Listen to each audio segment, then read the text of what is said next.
ምግብ ስንመገብ የደማችን የግሉኮስ መጠን ከፍ ይላል። በዚህ ጊዜ ጣፊያችን ኢንሱሊን ያመርታል። ደማችን ውስጥ ያለው ግሉኮስ ወደ ሴሎቻችን ትራንስፖርት ለማድረግ። ይሄ ኖርማል ነገር ነው፣ ጤነኛ ነገር ነው። ነገር ግን ዘወትር ጣፋጭ የሆኑ ስኳር የበዛባቸው ፕሮሰስድ የሆኑ ምግቦች የምንመገብ ከሆነ የደማችን የግሉኮስ መጠን ከፍ ይላል። ጣፊያችን ኮንቲኒየስሊ በቀጣይነት ኢንሱሊን ማምረቱ ይቀጥላል። ምክንያቱም ደም ውስጥ ወደ ሴሎች ያልገባ ግሉኮስ ስላለ። ነገር ግን ኢንሱሊኑ ፈንክሽን አይሰጥም።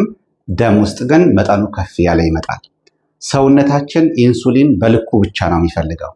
ከልክ ያለፈ ኢንሱሊን ደማችን ውስጥ ሰውነታችን ውስጥ ሲኖር ለተለያዩ የጤና ችግሮች ይዳርገናል። የኢንሱሊን ሬዚስታንስ ወይም ደግሞ የኢንሱሊን መቋቋም ወንዶች ላይ ከሚያመጣቸው ችግሮች አንዱ በቂ የሆነ ቴስቶስትሮን እንዳይመረት ያደርጋል። ወይም ደግሞ የቴስቶስትሮን መጠን ወንዶች ላይ ዝቅ ያለ እንዲሆን ያደርጋል። ቴስቶስትሮን የወንዳ ወንድነት ሆርሞን ነው።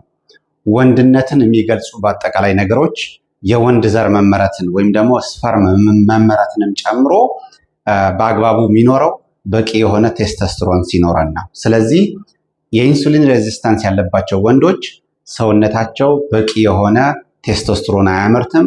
በቂ የሆነ ቴስቶስትሮን ከሌለ በቂ የሆነ የወንድ ዘር ወይም ስፐርም ማምረት አይችሉም። ከሱ ጋር ተያይዞ ኢንፈርቲሊቲ ወይም ደግሞ መሃንነት ይመጣል። ሁለተኛው ስንፈተ ወሲብ ነው። ምክንያቱም ኢንሱሊን የደም ስሮቻችን ውስጥ የሚገኙ ኢንዶቴሊያል የሚባሉ ሴሎች ወይም ቲሹዎች ስራቸውን በአግባቡ እንዳይሰሩ ያደርጓቸዋል።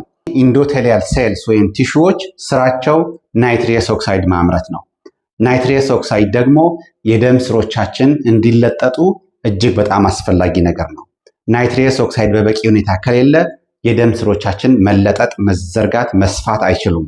የደም ስሮቻችን ካልሰፉ ካልተለጠጡ ደግሞ ደም በአግባቡ መዘዋወር አይችልም።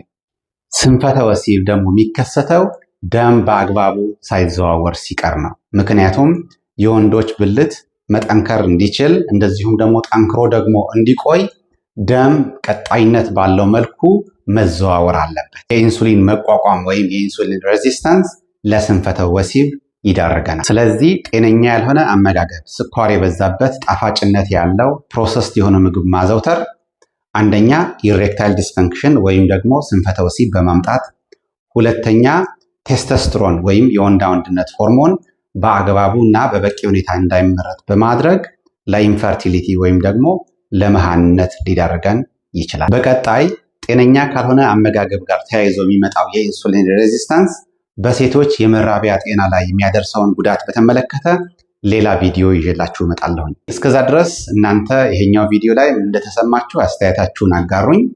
የላይክ ምልክቷን ንኳት። እንደዚሁም ደግሞ ለሌሎች ሰዎች ደግሞ ሼር አድርጓት። በተረፈ አመሰግናለሁ።